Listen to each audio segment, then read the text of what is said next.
Pero hindi na ako active masyado. Kasi ito nga yung work natin, which is, well, actually, tama yun, Special Services Division, yung technical term ng aming office. Pero colloquially, tawag din nila kung minsan Barangay Affairs. Kasi that's how it began, actually. That used to be the Barangay Affairs office. Oo. Kasi kailangan may counterpart na office ang city mayor natin, with respect dun sa mga barangay affairs na nangyayari sa City of Baguio. Like for example, sa Sangguniang Panlunsod natin, we have the Committee on Barangay Affairs. Yes. That's the legislative side, di ba? So siguro naisipan ng mga mayors natin noon, starting from the former mayor, of course, sila former Mayor Vergara, former Mayor Domondon, 20 or so years ago, they started creating this one, Barangay Affairs, and then nag-evolve siya, naging Special Services Division. Yeah, I remember, talagang yan ang isa sa mga paborito kong kino-cover. Barangay Affairs Office, yung mga, actually nga may program tayo sa radyo no na tawag dito, kung saan pinupuntahan natin yung mga barangay live on the spot. You remember that? Yes. Naalala mo yun. So, na-miss din natin yung mga ganung bagay-bagay, no? Uy, anong balita sa office nyo ngayon? Actually, yung tell us what transformation. is the... Yan. Yes, Tawagin talagang transformation. Yan. Medyo na bago na lahat yung the way na we do things dun sa level ng SST at this time. Kasi bago po ng ating mayor, si Mayor Benjamin Magalong, medyo ang approach natin ngayon is, ano ba yung objective natin? Ganon. And then we need to reach that objective. Meron siyang core agenda, you remember, yung nagsimula ngayon, 7, 9, tapos naging 11 na core agenda.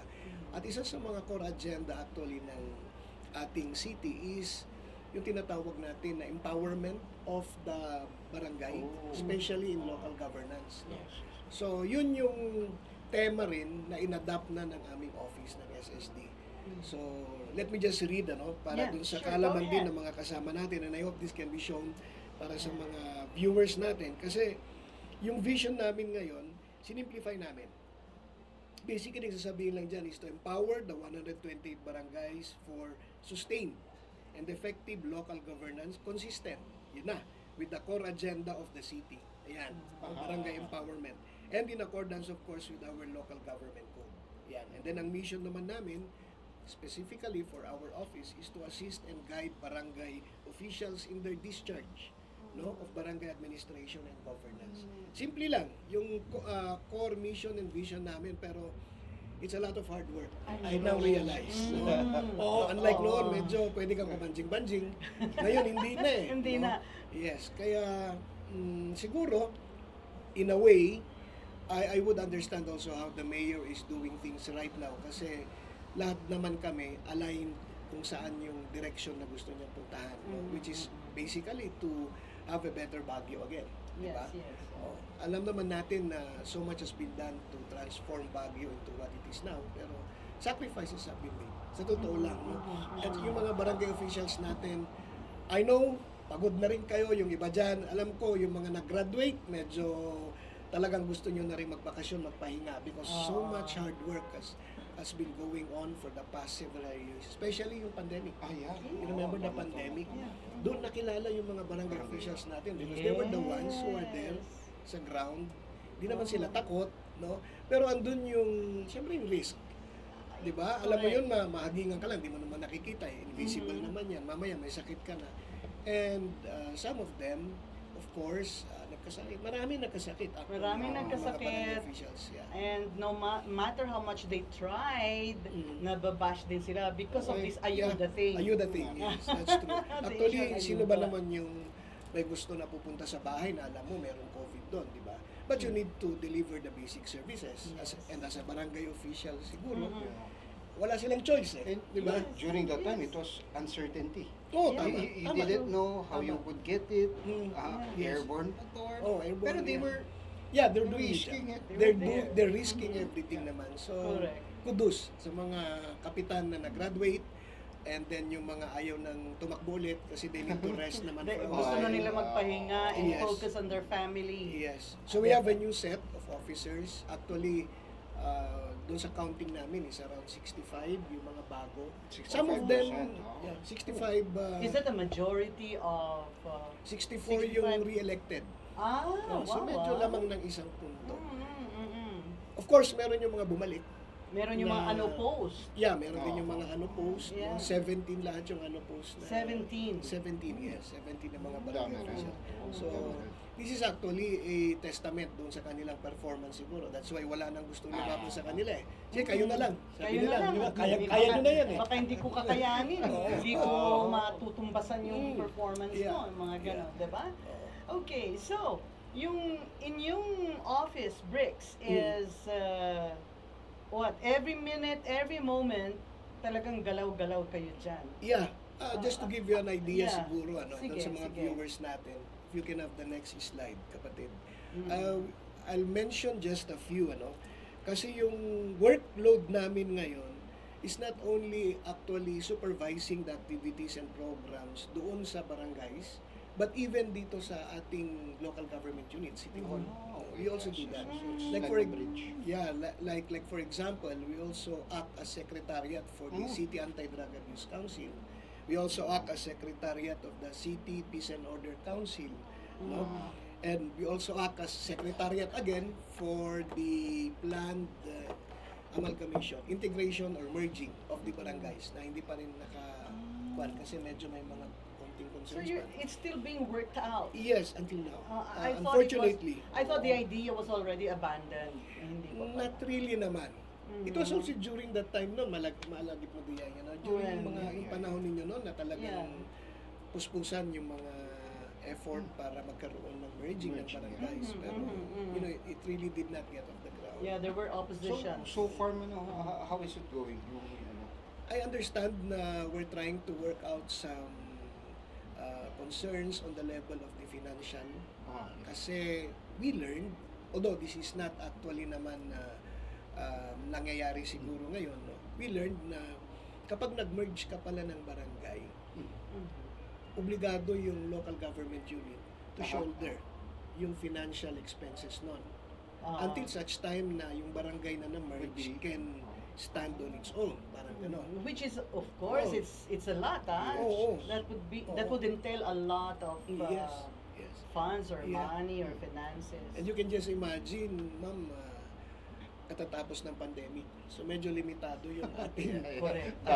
yes, finances From how natin. many barangays to from 120 plus to how many in the future? Kung matutuloy. Yes, Kung matutuloy. Maraming proposals actually. There's a proposal for 44, there's a proposal for 46 barangays. There's even a proposal for only 33 barangays. 33. Yeah. Yeah, if And I then- may interrupt you, sa Davao, ilan lang ang barangay doon? Tama. Yes. And Ilan lang ang barangay yung pinanggalingan nila Mayor at Congresswoman, sino yung artista na yan? Sikat na sikat. May mag-asawa sila. Si Diba? Gomez. Gomez, di ba? Yeah. Sa kanila, from 27 to 4. Yeah, like Davao. Yes. I mean, delivery Somewhere of within that. services kasi Oo. pag yung budget ng barangay mas malaki, Mm. more delivery. Kaya nga. Correct.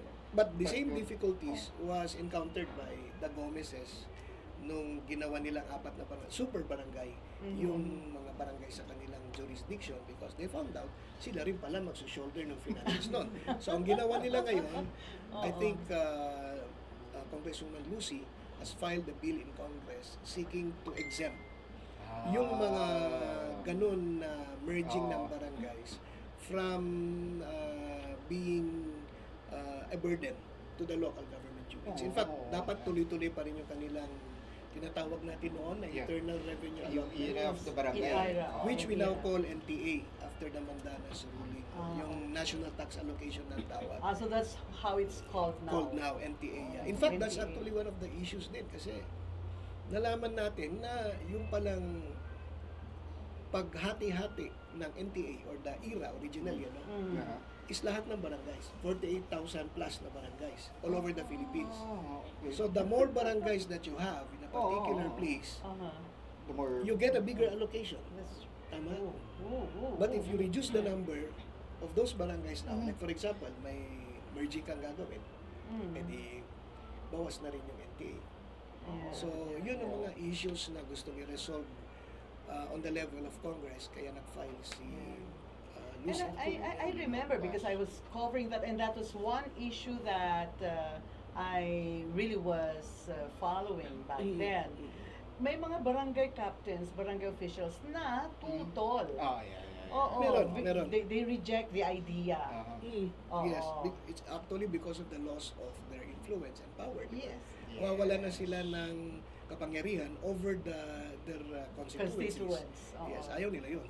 Ayaw nila yun. They want to stay in power. You have some power. barangays that only have a few voting population or Tama. population itself, I Oo, guess. oo, It has oo. to really be Sometimes kasi it's nakakalito din dahil meron yung, for example, di ba yung irisan, isang buo lang yan. Iba naman yan. Oo. Sa Aurora Hill na lang, may Aurora Hill. What you call this? I think there's 6 barangays eh. Parang 14. ano. There are 14 actually 14 barangays. Pinsao, ganun din. Ganun din. Yeah. Oo, Pinsao proper, Pinsao pilot. Ilan ba doon? Pilot project. Lahat, Pilot ang dami. Marami. Kahit sa Quezon Hill. Oh, upper, Quezon Hill. lower, middle. Correct. Yun yung mga nakita natin na mga distinguishing features ng mga barangays natin sa Baguio na kung iipunin natin lahat, no, might really take a long time. Pero Okay. actually the process is going on right now and we're just trying to resolve. Hopefully we're waiting na maprobahan yung exemption in Congress because that will apply to us. Yes. You look at Session Road na lang, di ba? Mm. Pagkaakyat mo, right side, left side, magkaiba. Oo. Bawat street na naman na separating, Yes. another barangay. Oo, ulit. Session Road, So, isang isang tawiran pusa lang, lang. Mabini. Isang tawiran lang, Tarantes. Actually kasi ganun yung Ano? ganun yung political divisions noon. Mm. Yeah. Because alam naman natin by definition, ang barangay is a political entity, no, created by law. So nangyari nun yung mga dati ng mga mayors natin, no, when they decided to establish barangays and communities, villages dito sa Baguio, tinuturo lang nila. O yan, paglagpas mo dyan sa tulay na yan, isang barangay yan. Dito, itong kalsada na to, ito na yung boundary ninyo, hati kayo. Something like that. Ito yung maliit na ilog. O, paglagpas mo, ibang barangay na yan. Parang ganon. Siguro sa Yun. susunod, we'll also invite somebody from La Trinidad. Yes. Yeah. Yes. Oo, we will. di ba? We will. Kasi yung counterpart ni Brix, ganun. Ay, wala po yatang Barangay Affairs Office. Baka special services. Wala rin. Wala din yata. Wala rin. Even, I think even the province mukhang ano Really? din. Oo. Oh, Kaya okay. parang special situation din in Baguio na meron under the city mayor Yes. na Yes. Barangay Affairs. Yes. Okay. So this is really very interesting, ano? I mean, ang mga barangay talaga when I was still active sa broadcast, malapit yan sa puso ko. Ayan, mga ganon, no? Kasi na-witness natin kung paano mag-away din yung ibang mga punong barangay. Mga ganyan. Yes, Lalo yes, kung yes. malapitan sila sa isa't isa. Ganon. And even during elections, I witnessed one ABC election na nagsigawan yung dalawang candidates sa pinakamataas na sumalangit na wala naman na. Ganon. So okay now. Before proceeding to these ABC forthcoming elections. Yes. Ano pa ba yung mga you were mentioning you mentioned something like other functions of your division, your office. Yes. Oo, alam mo, marami naman actually, ma'am, ano, Larry. ano. We have so many functions right now. Well, basically because of the transformation and development of the Special Services Division. And by the way, that's a very unique office. Kasi tamang sinabi mo, Sir Larry, wala yan sa ibang lugar. It might be another type of name, siguro, in some other place. But this is actually the first time then for others to learn na dito sa City Government of Baguio, we have a Special Services Division that acts as the extension arm, no, of the City Mayor's Office to help barangays, no, and find out kung paano pa sila makakatulong din, no, reciprocally sa city government. Kasi remember, ang mga barangays, sila yung binabagsakan ng lahat ng mga activities, programs, plano ng gobyerno, no? So from time to time there is really a need for the executive branch of the local government unit, like the mayor's office, to monitor and validate na successful ba yung mga programs na yan, yung mga projects na yan. Are these being complied with? Ganon.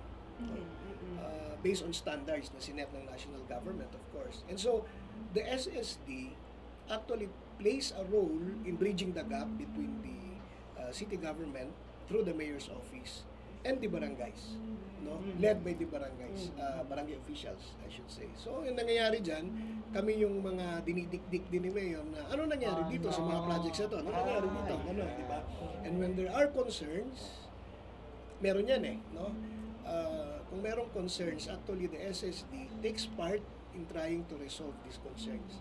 Dalawa yung aspeto niyan One is the concern from the community itself, the barangay itself. Yes. So pwedeng magreklamo kahit sinong tao, pupunta dun sa office, sasabihin niya, si ganito, may problema ako, ganito. Sometimes it's personal, sometimes it concerns barangay officials, sometimes it concerns local government officials natin, no?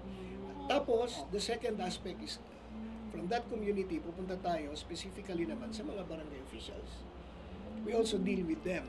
And marami rin silang problema, sometimes against each other, sometimes against the government, sometimes against the very people that they are supposed to serve, no? Yes.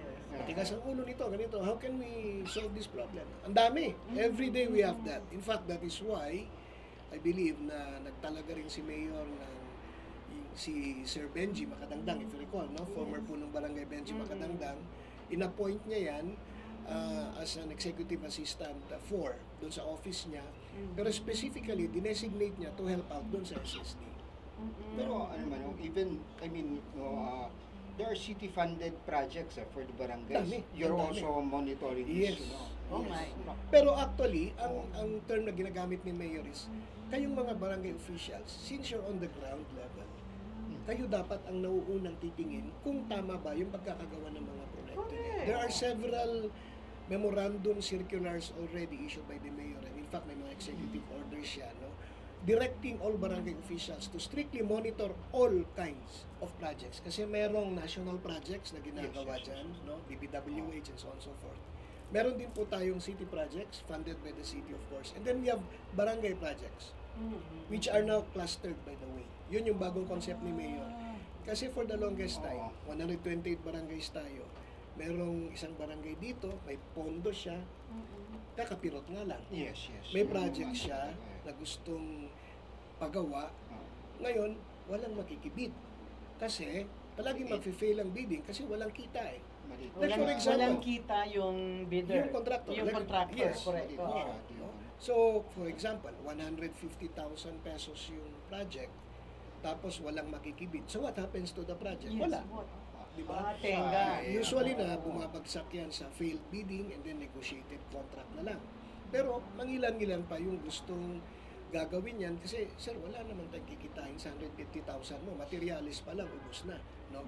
So what the mayor did, and I believe this was upon the advice din ng mga engineers natin and architects, tsaka yung mga planners natin dyan sa city, combine nyo na lang, have it clustered.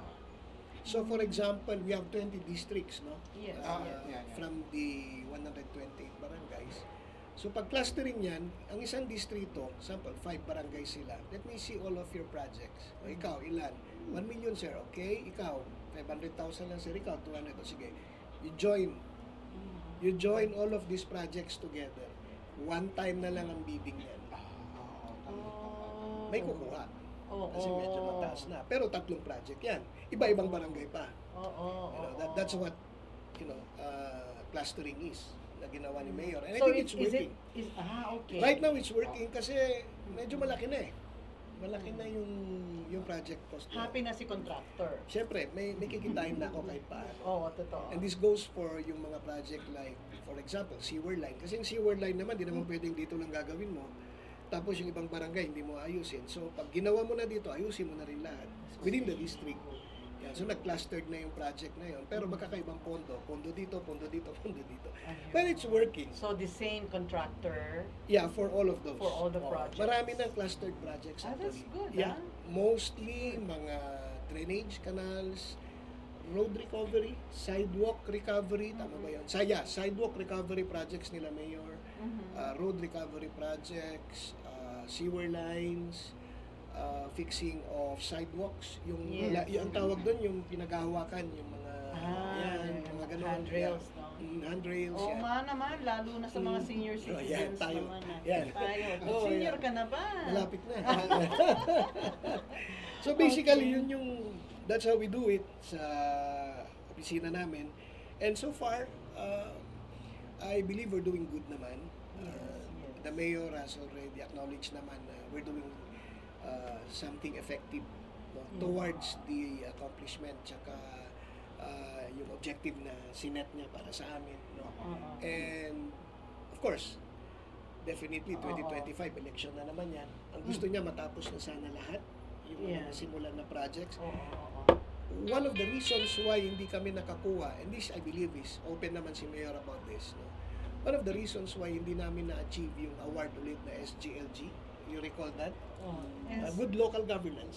Okay. Yeah, you remember that, di ba? For Yes. the past several years, nakakakuha kami. Yes. Unfortunately, this year hindi namin makukuha because of the fact na, well, according to COA, planning and everything else, medyo underutilization daw yung funding namin. Underutilized yung funding. We did not utilize it fully. Hindi namin minmaximize, parang gano'n. And sabi naman ni Mayor, understandable naman yan because of the pandemic. Ano ka makapag-prosecute ng project? Walang magtatrabaho niyan. Di ba? That's one. Number two, yung mga ibang projects naman medyo matagal na rin na nakatenga, talagang hindi mo mai-push kasi nagbago na yung sitwasyon. Kaya nga merong revision of project, di ba? So, they need to revise the project to be attuned with the times. Yun yung nangyari. Sabi naman ni Mayor, we will do it this year. This 2024. year. So last year, we did everything naman. Again, this year, mag-e-end na. December na ngayon, no? Yeah. So again, we really need to use all of the funds wisely. Di ba? Manage it well para sa ganun na kapag vinalidate ulit kami at in-assess yung aming performance.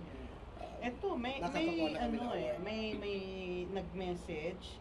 Ang isa daw sa concerns or problema nitong ating mga barangays yung street lights. Yes. Oo. Oo. Like for example, kailan lang nga naman may pinatay doon sa Yes, sa Fairview. may mga naglibot-libot na mga police, maybe backtracking and then asking questions hanggang sa sila mismo nakita nila na walang street lights dito, walang street lights doon, walang street lights dyan. Totoo naman. Totoo naman. No? Yeah. So I don't know if this falls under your office. It falls under the office of the barangays na ngayon. No? The barangays. Actually, they can make a request at ina-action na naman kaagad yan ng mga kasama natin sa City Engineering Office. No? But they need to make a follow-up on it kasi ang dami rin naman nagre-request. If you recall, medyo nagbago na yung ating mga street lights. Marami ng solar. Yeah.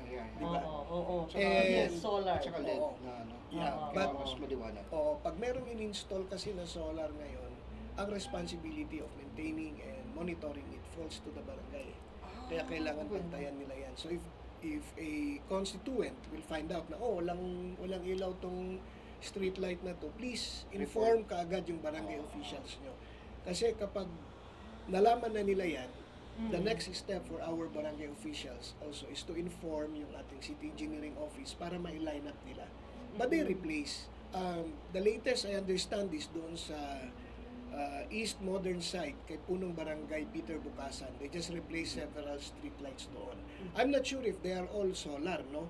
Pero may mga ni-replace sila doon, mga busted street lights. Marami talaga yan kasi yung wear and tear ng panahon natin. You can just imagine, umuulan, may init, lalo ngayon sobrang init, di ba? Buti nga walang dagat dito. Pag may dagat dito, yan ang naunang kinakalawang mga street lights, di ba? Correct. So there's a program naman of the city to regularly replace these busted bulbs or to repair these street lights kung nasira.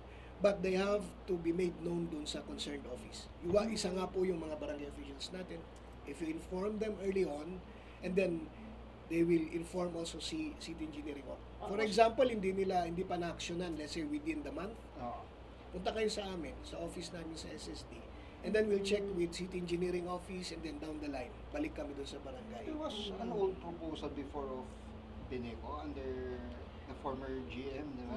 Yeah. So, Oo. sila na bahala sa street lights. And then, bahala ng Oo. singilin nilang city. Ganun. Ganon. Yeah, I don't know what meron yun. happened to that Is it proposal. still, ano? Is it? So far, wala akong nakikitang movement doon sa maintenance Oo, talaga kasi ng street lights of the Inuna city. nila yung gulo nila. Kaya sa ngayon, Sayang yun. yeah, the monitoring is still with and the maintenance is with the city pa rin. Eh, Manong, you were about to say something. Tignan nga natin itong mga to kasi there are some text in ano. Yeah, sure. Baka, Okay lang, sige oo. lang, sige lang. Go ahead. Yun na nga, how does the division assess the needs? Ayan ha. I think it's there na rin sa, ano, sa the one you're supposed to discuss. Yes, yes. What partnerships or collaborations does the special division have with other organizations? How does the division ensure transparency and accountability? In what way does the Special Services Division engage the community to gather feedback? What measures are in place to address any challenges and obstacles faced by the Special Services Division? How does the division prioritize and address the most pressing issues or concerns identified by the barangay residents? And can you outline the long-term goals and visions of the Special Services Division in contributing to the sustainable development of the barangay? I think it would be Andito lahat. yeah. Andito lahat eh. Siguro just make mention kasi yeah. naka-post naman na ano. We have, as far as our division is concerned, the following core functions. No? May tinatawag tayo na core functions. No? Number one is to provide technical assistance to the barangays for the development and improvement in performance and effective service delivery. Ibig po sabihin yan, if we want to empower yung mga barangays natin, then we need to help them achieve that position. How do we do that? By directly engaging with them. Yun nga po yung trabaho namin sa SSD. No? Oftentimes, we go to the barangays, we listen to their problems. Sometimes they come to us, they tell us their concerns. So we try to find out anong concerned agency, anong concerned na tao ang pwedeng lulutas ng problema na ito. So we facilitate po, no, the delivery of service. Noon, kasi meron kaming pasadang pambarangay, if you recall, no? Yes. Pero ngayon, babalik na yan. Tapos ng pandemic eh. This is where we actually engage the community on an eye-to-eye level. Pumupunta po kami dyan sa komunidad ninyo, sa distrito ninyo, no? We bring the services closer, the city services, no? We bring it very closer to the people, very close to the people, para sa ganun, hindi na nila kailangan pumunta sa City Hall. Alam yan ni Ate Manu kasi palagi yan, no? May pasadang pambarangay, no? Pasadang Yeah, pambarangay. and we're reviving that next year. Kasi okay naman na tayo. I think starting January, meron na yan. We'll be inviting you, why not? Yeah. Punta kayo ron. And we offer so many services doon. Hindi lang po medical, dental, hindi lang. We offer services for information. We offer services for human rights. Partner po natin dyan ang Commission on Human Rights. Partner din po natin dyan ang NBI. Partner din natin dyan ang Kapulisan. Partner din po natin dyan ang BJMP. Yes. How to avoid being incarcerated. Okay. As a drugs. Yes.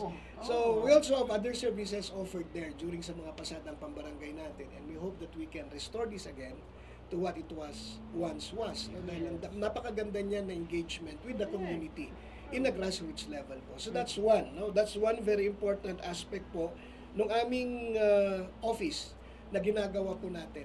And then, of course, we also have, well, we have already established a former database ng lahat ng barangay officials natin. And so many agencies have already come to our office to secure this database. Of course, yung not in violation ng ating Data Privacy Act. Hindi naman pwedeng ma-violate yun. But basic information like sino ang kapitan ng ganitong barangay, sino yung mga kagawats niya, diba? Ilan ba sila? May sangguniang kabataan chairperson ba sila? May mga SK kagawats ba sila? That we can answer you. If you come to our office, we can provide you that information. If you want to talk to the kapitan, we also have their numbers. And we can call them and then you can talk to them. Diba? Ganon. So, that's one aspect po ng aming interpersonal relationship with the barangays. And then, of course, kasi medyo marami yung tinatanong niya kanina, no? Yung prioritization po ng aming delivery of services insofar as the mayor's office is concerned. ang priority po lang namin actually is the barangays. Now, doon sa barangay level naman, pinaprioritize namin yung talagang nakikita namin nangangailangan ng assistance namin. Di ba? Kasi ang dami kung minsan. Remember, ang mga nagko-complain po sa amin, hindi lang po galing dito sa local. Kung minsan kasi, although the complaint is locally based, nire-report sa Malacanang. Kaya dumarating sa amin through 888. That's one. Di ba? And then meron din kaming PACD, Public Assistance Center natin, di ba? Diyan sa City Hall. And hawak din yan ng ating HR, Human Resources, through Attorney Aku. So nangyayari po dyan, ang daming mga complaints na dumarating either through email, messenger, no? Wala pa dyan yung mga pinaparating sa amin ni Mayor. Yan, instant yan. Kasi yung ginagawa lang ni Mayor, he takes photos. Umiikot kasi siya sa barangay eh. True. And it's not micromanaging actually, it's just a way of monitoring kung nagagawa ba yung sinabi niya dapat gawin. Pag may nakita siyang problema, ipicturean niya, sisend niya sa Viber sa amin, nakikita na namin. What's being done about this? Ganon. Di kami naman, action. At tawagan namin yung concerned na barangay. Sabihin namin sa kanya, Sir, Ma'am, meron pong ganitong problema. Pinarating po sa amin ni Mayor. Can you take a look at it? Can you please validate? Yan. And usually, they will respond within the day. Sabihin nila, Sir, naayos na yan. Okay. Inform din namin si Mayor. Okay na daw, Mayor. Yun. That's how we do it eh. Kasi instant na nga eh. Andyan ang internet. Andyan na lahat. Correct. That's how we prioritize actually how we help other people. No? Although maraming concerns na sometimes it takes several dialogues. Si Benji Makadangdang, unfortunately, siya yung palaging nakasalang. I'm sorry, siya yung palaging nakasalang dyan. Kung minsan, napapansin ko yung schedule niya, itinerary niya, tatad. If you come to the office, makikita nyo dun sa labas, sa kabila siya, sa plebe.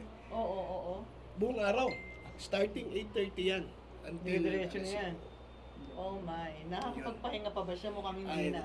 I'm not sure. Just like you, no? I'm not sure. Pero that's the way he's doing it. And dahil siya nga naman yung tinalaga ni Mayor to look into this concerns sa barangay, no? To complement what we're doing in our office. Talagang nakatutok siya doon.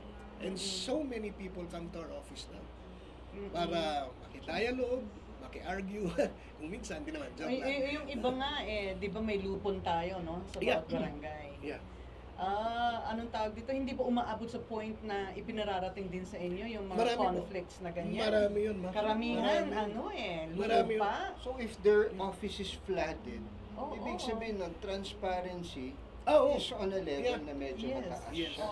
And we tell them how it is. And yung trust and confidence sa administration and of City Hall. In fact, doon sa lupon level, sa KP, you're talking about the katarungan pambarangay Yes. level. Yeah. When we say katarungan pambarangay level, kung alam namin na nandun na yan sa KP, usually we hands off kami. We tell them, meron pong process yan. We need to wait kung ano po yung eventual resolution ng concern ninyo because it has already undergone the KP process. Pag hindi po na-resolve dyan, like for example, ayaw magpa-areglo, and then the punong barangay will, and the barangay itself will issue a CFA, Certificate to File Action. Tapos hindi niya alam ang gagawin niya, punta siya sa amin. Paano ba to? Pag sinabi niya, punta ka na ng korte. Kaya na, binibigyan ka na ng authority ng barangay to file your action in court. Diba? Yeah. Otherwise, pag hindi ka pa kasi dumaan sa KP, andun pa rin siya. Hindi entertaining. Sabihin ng korte, premature yan. Lalo muna sa barangay. True. Yes. Kaya sa amin, marami yung concerns ng mga lupon. Sabihin nila, hindi ina-actionan yung kaso ko, ilang dialogue na. We tell the kapitan, we inform the kapitan. In a nice way, of course. No? Sir, nasikaso nyo ba to? Then sir, nag-hold na nga ako ng 4 na dialogue. Ayaw talaga eh. Pwede pa naman isa. Just to settle things. Pag ayaw talaga po, and then mag-issue na kayo ng CFA, then maybe pupunta na yan sa amin to seek additional advice. Yeah? That's how we do it naman, on our level. Yeah. No? So kami yung bagsakan, and then sa administrative side, kapag yung kapitan gusto niya mag-leave, even for a day, kahit isang araw, please come to our office, mag-file kayo ng leave. Yes. Don't think na dahil isang araw lang aalis kayo sa jurisdiction ng city. Pag may nangyari po kasi sa inyo, kawawa kayo dyan. Hindi kayo sasaluhin. But if you file the leave of absence, it means i-acknowledge ng city na yes, officially nag-leave siya. So sagutin namin siya. Reminder, ha? Yung mga gustong mag... La mierda. Pumunta ng Vietnam. Vietnam Ay, lang yan po, naman. yan po. Malapit lang naman. Ay, kailangan pa rin ninyo humingi ng Please, yes. permission. Oo. Tsaka alam nyo, being barangay officials, as public officials, madali naman po kayo makakuha ng mga permit nyo kahit sa US embassies clearance, because yes. alam nila na you will come back. Yeah. Kasi you're a public Correct. official dito you're working here. Pero if you go there as a private person, who knows, baka mamaya mahirapan pa kayo, maka-encounter ka ng difficulties. So better na lang, mag-file muna kayo ng leave sa amin, kahit yung mga nagki-clearance. Meron yung mga ganun kasi, nung natapos na yung term nila, they just went their way, hindi na sila nag-file ng clearances, binalikan sila ng COA, binalikan sila ng accounting office namin. Because you need to file a clearance. Kasi may mga accountabilities ka with the government when you were in service, di ba? And marami yung mga nakaupo po ngayon na mga bagong officials natin are actually still doing their own type of inventory of equipment that they have. Although may turnover na po yan. Officially, may turnover na po yan and we assisted them and everything else. Kaya lang, syempre, ganun pa rin, metikuloso yung mga bagong officials natin. They keep on asking, saan mga resibo? Saan yung ibang ganito? Because they need to be aware kung paano nila patakbuhin yung barangay nila, yung office nila. Otherwise, mahihirapan din sila to serve their people. Itong mga barangay officials natin, like for example, if they want to spend some time with their relatives abroad, how long are they allowed to be away? Yeah, be away. I think basta meron naman silang allowed na leaves, pwede silang mag-leave and then they can just extend it. No? I have a friend, kuya ko sa Aguila, he's been to Canada. He just came back actually. Kagawad siya, barangay kagawad siya. He came back in time for the elections actually. Nanalo pa rin siya naman, kagawad pa rin siya ngayon. No? But I think he stayed there for, I think, several weeks. Yeah. Okay lang naman yun. Okay lang What is naman. important is that you have the intention to return. Yes. Yun. And Kaya the yung papers are in pinangahawakan. place, the Yes. documents are in place. Yes. No, diba? Actually, yun ang tanong nila sa amin eh. Paano yun? Pupunta lang ako ng bawang. Babalik din naman ako mamaya. Ayaw mo yung safe ka? Mag-file ka lang. Who knows what pag may nangyari dyan sa baba. Let's say, assuming nag-overnight ka dyan bigla. Ayaw kang paalisin, nag-overnight ka dyan sa beach, whatever, something happens. Better na meron kang it's protection. it doesn't have to be abroad. Kahit na dito sa local, Kahit local lang. Kahit local lang. okay. In fact, kapag mayroon kayong seminars na you need to attend, no? Like for example, required kayo, you still need to inform us so that we can issue the appropriate travel travel authority. Travel authority. Para sa ganun, nakapunta kayo on official business, UBI. Yes, Yun yung yes. ginagawa namin talaga. Pero kasi yung iba dyan, magkiklaim sila later on ng mga cellphone expenses. Kasi allowed naman yun allowed yan, di ba? Pero, Kaso, unofficial trip. unofficial naman pala yung trip nila or allowances, syempre madi-disallow yan. And the COA will take note of that. Usually, ang issue nila is AUM muna, di ba? Audit memorandum, and then after that, notice of disallowance. May mga ganun na cases, pero madalang na ngayon dahil aware naman na. In fact, we have scheduled for this December 20 to 21, yung BINEO, Barangay Newly Elected Official. It's an educational sort of workshop where the new barangay officials are oriented towards the way of governance in the barangay level, yung mga do's and don'ts. Yes. Basically from the financial aspect, from the administrative aspect, even those sa legislative aspect, tinatakal na rin niya. Meron pa ba tayong lakbay-aral? Yeah, it's called benchmarking actually. Benchmarking na ngayon ang tawag? Yes. Oh, Mas wow. maganda yun di ba? Really? Mapakinggan. Oo Naalala ko kasi yung mga lakbay-aral in the past. Magsusumbong yung isang barangay kapitan. Pupunta sa akin. Naglakbay-aral daw pero iba ang sinama. Diba? Hindi sinama si Mrs. Ibang sinama. Alam mo naman yung iba. Well, let's face it. Talagang pagka medyo komportable silang magsabi sa'yo, sasabihin nila, no? Magsasalita sila. So, mukhang hindi ko nga naririnig na yung lakbay-aral. So, iba na palang pangalan. It's still called naman lakbay-aral pa din. among barangay officials. Pero when it comes to the official papers, usually lalagay nila doon is benchmarking. Benchmarking. Yes, benchmarking. Tsaka siguro mas mahigpit na, kailangan. Medyo mas mahigpit na ngayon. Oo, hindi. Tsaka mas mahirap. Aral talaga, hindi lakwatsa. Mahirap pa yung ano ngayon, yung lakwatsa nila or may dadalhin. Then may Oo. social media na eh. Oo. Dati wala. Oo, pinicture siya. Oo. Makikita Pag nila, no? sinumbong naman ngayon. Oo, true, no? But that happened actually. That happens noon, ha? Noon, I yan. know. Ang dami. I don't know now kasi di naman ako sumasama. Oo. But when I was with the Liga, of course, yan. May Madalas nangyayaring gano'n. May mga times na gano'n. Minsan nakaupo lang ako sa convention center, di ba? May mga meeting yung mga barangay kapitan, ano. Tapos, alam mo ba si ganito, sila na magvo-volunteer ng information. Pero right Yeah. now, I can say naman na medyo talagang na-develop na rin yung awareness ng mga barangay officials natin sa kanilang responsibilities towards their constituents. So, Yes. they've become very professionalized in their approach, no? Their offices are, well, I presume always open na ngayon Oo. kasi dapat 24/7 na Kaya yan. dati, Oo. gano'n eh. Correct, Opo, correct. kaya Yeah. nag-permit Yeah. sarado. Oo. Sarado. Okay. Inadapt Well, na rin nila yan. Yeah. Let's take a break. Let's take a break. And there's one thing that we would like to talk about. This is very interesting. Ito yung forthcoming ABC elections. Okay. Yes. So we'll be back, mga kaibigan, right after this break.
Okay, we're back mga kaibigan with Brix Domondon of the Social Services Services Division ng City Mayor's Office. And Larry, maganda itong pag-uusapan natin Oo, ngayon exciting because sa mga barangay kapitan dyan na nakikinig, malapit na ang ABC elections. Ibig sabihin, iboboto o pagbobotohan ang presidente who will eventually represent them sa city council. Kaya Yes, ang official. magiging ano niyan is councilor din, Councilor. 'di ba? Yan. Plus Oo. yung board of directors nila. So kailan ang election na Brix? Ang sinet ng Liga ng mga Barangay dito sa Baguio, of course, through yung issuance na pinalabas ng kanilang temporary presiding officer, si Atty. Nerissa Bayan, Okay. yung kapitan din natin dun sa Upper Kayang Extension, Kayang Extension Barangay. Ang sinet nila at Phoenix na date is for December 15 December 15. this year. December 15 this year. Yung venue, yun yata yung pag-uusapan nila.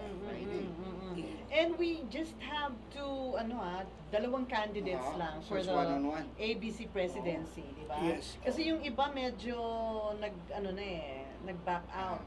Okay? Like, so we have Punong Barangay Van Dikang and Punong Barangay Rocky. Rocky Aliping. Ganon. So ano ang magiging ano ba talaga itong ABC elections na to? I've been covering the ABC elections in the past, and this is one thing really I'm really interested in, no? Ngayon may pagbabago ba except for the venue? Siguro ang titingnan natin yung experience ko noon, no? Kasi I worked previously with the Liga ng mga Barangay for 7 years. Under 2, almost 3 na ex-officio city councilor, starting with former punong barangay Rufino Panagan, Yes. and then pumunta kay punong barangay Joel Alangsab, no? And then kay punong barangay Michael Lawana din, no? Pero peripheral na yung capacity ko kasi naka-permanent na ako noon. No? Nag-work din ako briefly with punong barangay Rocky Aliping nung siya yung pinaupo na presidente through succession ng Liga ng mga Barangay. Kasi siyempre nangapa din siya doon kasi bago siya doon sa na yun. But anyway, yung pong Liga elections natin is conducted every time may bagong term ang mga barangay officials natin, which is a 3-year term supposedly. Kaso, for this time, for this year, 2 taon lang sila because of a recent ruling by the Supreme Court na dineclare nila na unconstitutional yung extension of term ng mga barangay officials nakaraan. for this year. For this year. Yes, yes. Ang sabi nga ng Supreme Court, well, borrowing their words, no, August 31, 2022 last year, dapat tapos na ang term ng mga barangay officials. Kasi vinoid nila yung batas na nag-extend ng term nila until 2023. So naka-hold over capacity sila technically from August 31, 2022. Di ba? So now, sinabi nila dapat mag-hold na kayo ng barangay elections. So nag-hold sila nitong October 30. And then November 30 may mga bagong officials tayo. And so it follows na yung term din ng Liga President ended nung natapos yung term niya sa punong barangay. Okay? Unless na-re-elect siya. Yun yung interpretation ng karamihan, ano? Although I really do not share that interpretation, pero yun yung sabi nila na dapat masunod. So si Sir Michael Lawana, since tapos na yung term niya, 3-termer na siya na punong barangay, nag-end na. So nung nag-end yung term niya at meron nang nag-assume na bagong punong barangay, si Manong Henry Farnican, punong barangay Henry Farnican, ng Lower Dakshan Barangay, na pumalit sa kanya, wala na rin siya daw as Liga President. Yes. And as an ex-officio, city councilor, representing the barangays and the Liga doon sa city council. So that's what happened. Kaya ngayon, yung Liga organization has no president per their interpretation.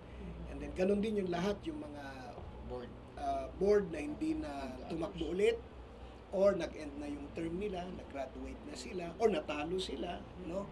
So, lahat yung mga yon natanggal na. Ang naiwan actually is, as far as the organization is concerned, I think 4 or 5. No? Andyan si Punong Barangay Vandikang of Lower Quirino Hill, Nick Nialia. Nick Nialia of San Antonio Village Barangay, Punong Barangay Murphy Masfil, Holy Ghost, and then si Punong Barangay William Regacho of Trancoville Barangay. So, 4 sila. Na hanggang ngayon Hanggang ngayon, they are still considered as Board of Directors of the Liga ng mga Barangay on a holdover capacity until such time na meron nang papalit sa kanila or magsasucceed sa kanila doon. So, that's the concept anyway. So, silang naiwan.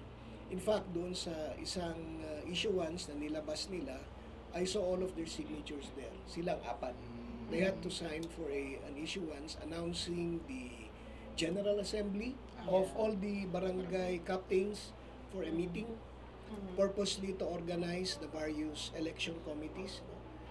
Committee on Nominations, meron yan. Meron din silang Board of Election Supervisor. Kompleto yan. No? Of course, with the supervision and assistance of the DILG, led by City Director Millicent Carino, at gano'n na rin yung ating COMELEC, led by Attorney Juan Paul Martin. Diba?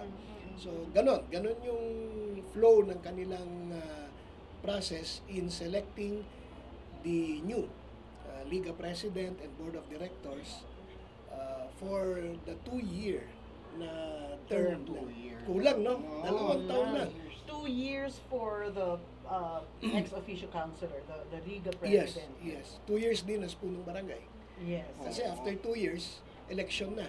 Ang sabi ng Supreme Court, it has to already be synchronized doon sa local elections. So, Diba? this time, wala nang Wala na. extension Wala na. talaga. Oh. So sa 2025, although naka-hold over capacity sila, ang election nila basically is I think October also. After yung elections ng local government officials, kasunod na sila. Yes. So, This means na lahat ng mga punong barangays and their kagawad, 2 years na lang. yes, No? 2 years lang. Oy, maiksi. Maiksi, ah. maiksi. Oo. Yeah. I don't know how Maiksi. they will perform. Yes. No? Yeah. Pero alam ko naman, maximum effort naman sila. Hopefully, tignan natin. Doble kayo. Doble kayo. Doble Yeah, kayo. Di na pwede yung pabanjing-banjing. Unlike Correct. before, may 3 years. And then may And, extension oh, pa. May extension pa. Ngayon wala na. 2 years na lang, mga kap. Opo. Oo, 2 years na. pagbutihan nyo. Kailangan So, for how magpakita many talaga. terms? 3 terms din. No, hindi naman. Basta magkakaroon ng election for those oo nga pala. who are to be re-elected, no? Mhm. Ngayon, kung meron ka pang naiwan na 2 term, then you can continue naman. Bakit hindi? Di ba? True. But definitely, kung ngayon ka na-elect, 2 you years will lang. have a short term of 2 years. Oo. 2 Ang years. susunod, syempre, 3 taon na. 3 Oo. taon, gano'n. So i-regularize I-regularize natin. na nila. Wala no more. Kasi nga- Pagbutihan nyo, Oo, mga naku. kap. Oo. Talagang Oo. papakita kailangan sa Correct, barangay. hindi yung masipag kayong nagme-message sa inyong mga constituents during the election, then after na nanalo kayo, wala na. Oo, hindi nyo naman lang masin yung mga messages ng mga constituents nyo. Tsaka, they really have to keep their promises kung ano yung sila True. pinangako nila sa kanilang mga constituents. Yeah, kailangan tuparin nila yon. Tuparin nila yon para maging credible naman sila. True. But so far, yeah, I've seen good performance from our barangay officials. Lalo True na naman, itong totoo nakaraan, yun. nakita ko. Lalo yung itong pandemic, doon mo talaga makikita yung willing talaga mag-sacrifice. Now, I hope, I don't know if they're running for Liga positions. I saw 1 or 2 na talagang performer yan during the Yes. pandemic, no? Pero does does your office do benchmarking of kayo nag-award ng 10 outstanding We do that. guys or Yeah, one of Ah, our kayo main na. programs actually, which is there in the yung sa outline na binigay ko, is actually yung best performing barangay, which is the mother of all searches actually. Eto, kasali na dyan ang peace and order, ang health, no? Lahat ng mga aspeto ng pamumuno nila, local governments nila sa kanilang jurisdictions and communities, inigage natin yan. No? We assess, evaluate natin yan kung talaga bang nag-perform sila on this aspect of their governance. And then, we give them awards. Malalaki yung awards. Oo.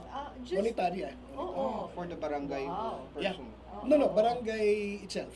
The barangay. Kasi it should always be the barangay na nag-perform. Mhm. So, You mentioned earlier, Brix, that there are 17. There were unopposed. 17 unopposed. So talagang magandang performance nila. Yes, Siguro. ayaw nilang tapatan. Oh, Baka ayaw hindi nila. nga matapatan. Hindi matapatan, Oo. yes. Isa dyan si Apo Van Dicang is one. Yes. Si Apo Nialia Yes. is another one. Si si PB Murphy. Yeah, PB Murphy Maspil. PB Daina Campos. And I think they're also recipients of the Outstanding Barangay. Yeah. Oo In the naman. In the Yeah, past. yeah. Lahat naman yung nakikita kong aspiring for positions dyan sa liga natin, most of them are actually achievers na eh. Most of them have received so many awards na for being so, the best of this, best of that. Naku, Yan. mukhang maganda labanan na ito. Oo, Ganyan. Dahil pare-parehong achiever Yeah, pala. so that's on the 15th. Oo. Parang, so definite na yung date. It's just the venue. Yes, it was actually issued formally by the temporary presiding officer that they chose, si Attorney Nerissa Bayan, na sa December 15 na tayo. So very short lang ang kanilang period to prepare for it. No? Kasama na yung campaign. What time will this start? I remember kasi noong I believe it nag-cover might hapon be, eh. early afternoon. Early usually. afternoon. Para may time Very, pa. very exciting. Totoo Tapos yun. assume office on Monday or Hindi naman. Well, they will be declared winners. Yung presidente will now have to secure his proclamation as the winner and then report the matter doon sa National Liga. Kasi yung National Liga magkakaroon din ng sarili-sarili kanyang elections yan, di ba? Okay. They will have to report it there para officially madedeclare siya na siya ang nanalo na presidente and now he can take his seat as the ex-officio city councilor representing the Liga and the barangays doon sa ating Sangguniang Panlungsod. Ayan. Okay? So, hindi yung nanalo siya ngayon, dineclare na Oo, winner, Monday. uupo na. so parang yung time na magiging city councilor siya would be shortened less than 2 years. Di ba? Yes. Oo. Usually, he also takes his oath kasi. Yes, Diba, yes. nag-take oath din siya. Ay nako, may the best man win. Yeah. Dalawa lang yung magkalaban. Maganda Good naman ang kwan nila. morning. Tsaka very amicable naman sila. Very civil naman Yes, sila with true. each other. Ganito naman sa Baguio. Oo, no? ganun naman. This is one thing I'm really proud of about Baguio. Yeah. Tahimik ang elections dito. Doon sa ibang lugar barangay lang nagpapatayan na. Ano ba Oo. naman yan? Tsaka Oo. yung schedule na December 15 actually, well, unless there are changes that needs to be rectified by the National Liga, synchronize yan all over the Philippines. Synchronize. Kasi lahat naman ng mga lahat ng LGUs na merong liga, from the city level up to the provincial level and municipal level, of course. Lahat yan, 15 lahat yan. Oo. Barring any unforeseen circumstance. Yes. Like for example, sabihin ng National Liga na, may problema dyan, i-move natin yung date. Kaya nila yon. Pwede yun. Authorized naman sila to do that. May Actually, pati ngayon, yung presidente ng National Liga yata is naka-hold over na lang siya eh. Or natalo. Baka kung natalo yun. So definitely. Kasi yung interpretation nila, pag hindi ka na punong barangay, automatic hindi ka na rin dapat na Liga Oo President, naman. di ba? Yun yung Totoo kanila. naman din yun. Oh, it makes sense. So, may the best man win. Yeah. Yung campaign ni slogan ng isa is kapangalan ng programa niyo eh. Oo nga eh. Yes, si Rocky. Yeah. Rocky. Yes. Si Van naman, Vanilla. Vanilla. Kinuha Vanilla. niya sa pangalan ni Nialia. Tsaka sa kanya. Di ba? Van tsaka Nialia. Vanilla. Okay. Ayun yung kanila. Uy, ang cute ha. Vanilla, then Taraki. Ayan. Okay. We'll see you. Kung sino man yung mananalo, we'll have you as our guest here sa Barangay Taraki. Yes.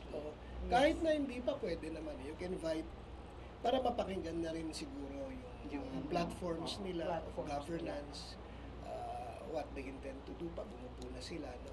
Kasi basically, Ang liga ng mga barangay naman, pag titignan mo yung purpose nila as contained dun sa Republic Act 7160, yung ating local government code, the very purpose lang naman ng liga ng mga barangay is to select the person that will be emplaced sa city council or the sangguniang panlalawigan, whatever, no? Dun sa council, sa legislative body. Yun ang purpose actually ng liga, para may representation ng mga barangays sa council as a sectoral representative. Yun ang kanya. Pero aside from that, of course, apart from that, meron ding functions, duties, and responsibilities yung organization itself towards its members.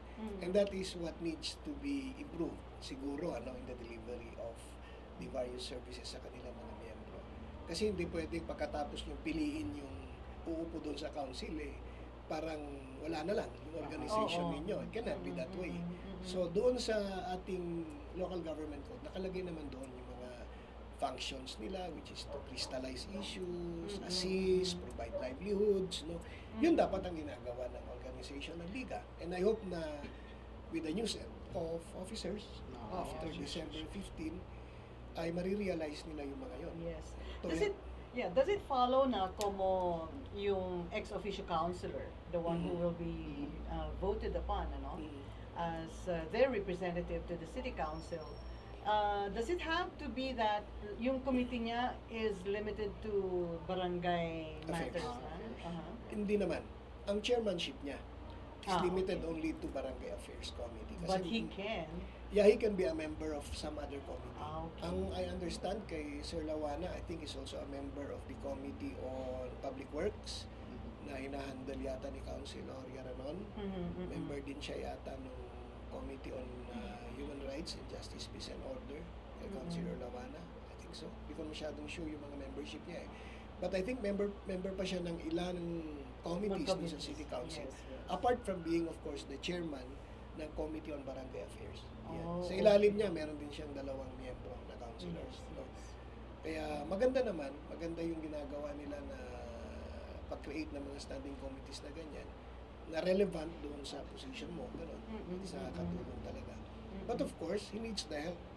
All the help that he can get kung sino yung uupo na susunod, di ba?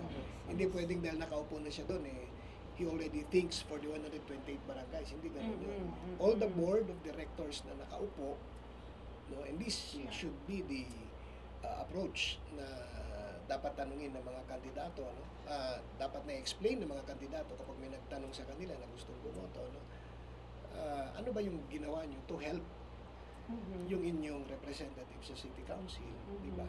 Ano yung mga sinuggest nyo during your board meetings? If you're a member of the Liga, di ba? Ano yung mga policies na you laid down? Or what are the board resolutions that you came out with in support nung kasama nyo, yung presidente nyo na nakaupo sa City Council? Those should be asked. Those should be asked, di ba? If you're a member of the Liga, or officer ka ng liga, you should be aware of those. Kasi the position would be as councilor already. Yes. So legislative na yung Legislative function na. mo. Yes. Hindi ka na local government executive in the Oo. barangay. Hindi na. Legislation na. Legislation. Correct. May shift na. Yeah. May shift na. Oo. Okay. Well, have we covered everything that so. is necessary to be discussed? We'd like to thank you so much, Yes, thank you. Brix. I hope this will not be the first and the last time we'd be together here. Okay. Thank you so much Yes. for gracing the program. And before Thank you also. Thank you very before much. we final wind up, do you have some important announcements to? Yeah, siguro po, just like to inform yung mga barangay officials natin na bago ngayon, no? Yung 65 na bagong barangay officials natin to prepare for the Bineo, the barangay newly elected officials na educational workshop and seminars ninyo. Please prepare na po yun. It will be 2 days, 20 and 21. Saan gagawin? Sa Newtown po, venue. Newtown Hotel. So please prepare for that para po sa ganun ay ma-appraise kayo, ma-orient kayo on your duties and responsibilities as barangay officials and how you will better manage po yung inyong barangay and your constituents, of course. So yun lang po. Thank you very much so po for much. accommodating And me. on behalf Larry of my and colleague here, Larry Madarang, This has been yours truly, Malu Laksamana Pascual for Barangay Taraki. Okay. Thank you. Thank you, thank so you. much.